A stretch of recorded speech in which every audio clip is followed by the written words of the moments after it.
आज महाराष्ट्रातील जनतेच्या साठी खूप आनंदाचा क्षण आहे। आज जवळपास राज्यभरामध्ये 10,000च्या वर अनुकंपधारक आणि लोकसेवा आयोगाकडून शिफारस पात्र अनुकंपधारक उमेदवारांना नियुक्तीपत्र देण्यात आले। आज बुलढाणा जिल्ह्यामध्ये देखील नियोजन भवनामध्ये सहपालकमंत्री संजय सावकारे यांच्या हस्ते अनुकंपधारकांना जवळपास 186 आणि लोकसेवा आयोगाकडून शिफारस पात्र असे 71 अशा उमेदवारांना नियुक्ती देण्यात आली आहे। आपल्यासोबत नियुक्तीपात्र अनुकंपधारक आहेत की दादा मला सांगा, आज आपण तुम्हाला नियुक्तीपत्र दिले, हा किती वर्षाचा संघर्ष झाला तुमचा? मी महेंद्र जगदेव सावंत, राहणार रोहना तालुका खामगाव जिल्हा बुलढाणा। माझे वडील 2011 मध्ये वारले होते आणि वडील वारल्यानंतर तुम्हाला माहिती आहे काय परिस्थिती असते घरामध्ये। आपल्या घरातला करता धरता गेल्यानंतर कुणालाच काही सुचत नसते आणि मी त्यावेळेस म्हणजे लहान होतो, म्हणजे समजत नव्हतं काही। वडिलांनी काही कुठली गोष्ट करू दिली नव्हती, वडील सगळे गोष्टी करायचे। वडील गेल्यानंतर आमच्या डिपार्टमेंटचे सार्वजनिक बांधकाम विभागाचे अधिकारी आले, साहेब लोक आले, त्यांनी सांगितलं की बाबा असा अनुकंपधारकाचा अर्ज भरा तुम्ही, म्हणजे तुमच्या घरात एखाद्याला नोकरी लागेल। आम्हाला ते काही माहिती नव्हती, पण आमचे अधिकारी खूप प्रामाणिक होते, त्यांनी आम्हाला मदत केली, अर्ज भरण्यात मदत केली। 2011 मी अर्ज टाकला आणि 2011 ते आता 2025 पर्यंत 14 वर्षाचा हा वनवास आमचा गेलेला आहे। 14 वर्षापूर्वी जर ही नोकरी लागली असती तर फार आनंद झाला असता, परंतु ठीक आहे, लेट झालं पण थेट झालं। या शासनाने आणि प्रशासनाने आमची या ठिकाणी दखल घेतली आणि 14 वर्षानंतर का होईना परंतु आज आम्हाला या ठिकाणी नियुक्तीपत्र मिळालं, याचा खूप आनंद आहे। आणि मला असून तर आहेच, पण संपूर्ण महाराष्ट्रातील अनुकंपधारकांना हा आनंद आहे आणि त्यांच्या कुटुंबियांना सुद्धा खूप आनंद आहे की आज आम्हाला या ठिकाणी नियुक्तीपत्र देण्यात आलं। सोमवारपासून आम्ही आमच्या ड्युटीला जॉईन होणार आहोत, त्याबद्दल शासनाचे आणि प्रशासनाचे खूप आभार आणि धन्यवाद। हा 14 वर्षाचा वनवास तुम्ही काढला म्हणता, हा कसा काळ गेला नेमका काय सांगाल? नाही, खूप कठीण काळ होता साहेब। कसं आहे की वडील गेल्यानंतर आम्हाला काहीच माहीत नव्हतं, मार्केट माहीत नाही, कुठं काय खायचं काहीच माहीत नाही।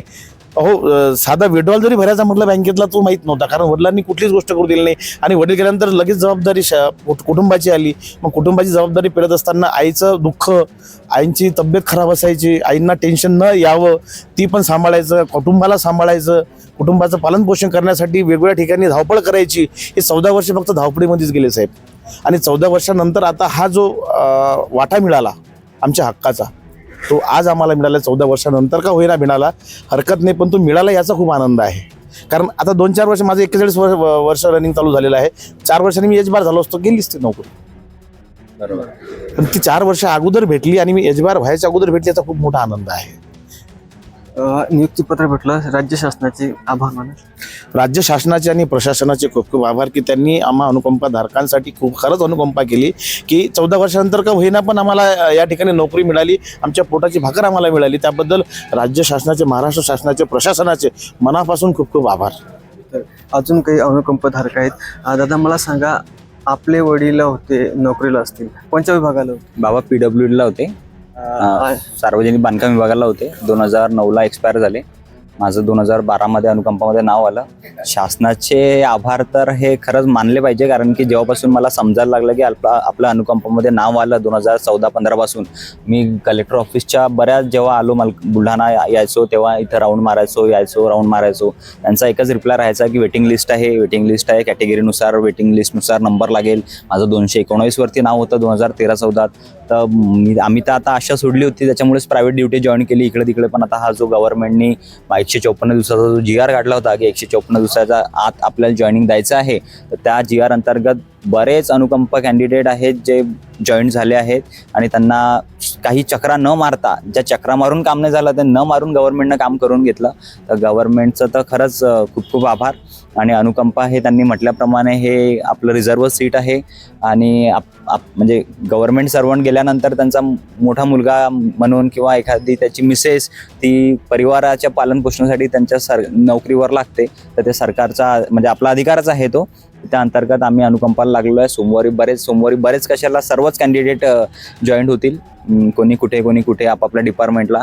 तर त्या सोमवारपासून प्रत्येकाचं म्हणजे दैनंदिन रुटीन हे बदललेलं राहील म्हणजे आजपर्यंतचं। आणि मी बरेच आणि इथल्या सरांनी म्हणजे कलेक्टर ऑफिसवाल्यांनी पण खूप मदत केली। एखाद्याकडे काही डॉक्युमेंट आहे नाही आहे ते ॲडजस्टमेंट किंवा नंतर देणे वगैरे, नाहीतर डॉक्युमेंट शिवाय आजकाल काही होत नाही। कोणाचं 30-40 बाकी आहे तर येणाऱ्या 6 महिन्यात करून द्या, जॉईनिंग नंतर रिलॅक्सेशन दिलेलं आहे। तर मी गव्हर्नमेंटचे आणि महाराष्ट्र शासनाचे आभार मानतो की त्यांनी आमच्यासारख्याला एवढा दिवस झाले जे पेंडिंग आहे 14, 15, 16, 17, 18 वर्ष झाले त्या लोकांना आता त्यांनी गव्हर्नमेंट ड्युटी दिली आहे. तर थँक्यू. आणि आता कुठल्या डिपार्टमेंटला तुम्हाला? मला कोषागार विभाग मला बुलढाण्याला मिळाला आहे, ज्युनियर क्लर्क म्हणून ट्रेझरीला. वडील PWला होते, तर वेकेन्सी जागा इथे होती आणि त्याच्यानंतर 2-3 अजून वेकेन्सी होत्या, ज्याचा फॉर्म म्हणजे त्यांनी चान्स दिला होता की त्या 2-3 ठिकाणी तुम्हाला कुठे फॉर्म भरायचा आहे, तर मी ट्रेझरीला भरला होता. अगोदर तुम्ही प्रायव्हेट जॉब करायचे सांगितलं मध्यंतरी, आणि आता सरकारी नोकरी तुम्ही किती कसं? सरकारी नोकरी आता मी सोमवारपासून चालू करेल. प्रायव्हेटमध्ये असं असतं की आपण कमवतो, घर चालतं आणि दैनंदिन रुटीन आपण जगतो, पण गव्हर्नमेंट सर्वंट म्हटल्यानंतर तो कुठल्याही कार्यालयाला असो त्याचं मार्केटमध्ये म्हणजे त्याची एक इज्जत वेगळी असते, त्याला मान सन्मान वेगळा असतो. पगारामध्ये नवीन जॉईनिंगमध्ये एवढा काही फरक नाही पडत, जेवढा तिकडे आहे तेवढाच इकडे आहे. पण मग एक मनाला एक स्वतःलाच एक असं एक फील होते की आपण आता सरकारी नोकर आहे. त्याच्यामुळे मग गव्हर्नमेंट ड्युटी तर म्हणजे बेस्टच आहे. नक्कीच. आपण पाहिलं की अनेक जणांनी 14-15 वर्षाचा कार्यकाळ खस्ता खाल्ल्या जिल्हा प्रशासनाच्या असतील, त्यांचे मार्गदर्शन घेतले, पण आता कुठेतरी त्यांना नवी दिशा दिसली आहे आणि आपल्या नोकरीला ते जाणार आहे. नितीन कानडे, लोकशिवाय मराठीसाठी, बुलढाणा.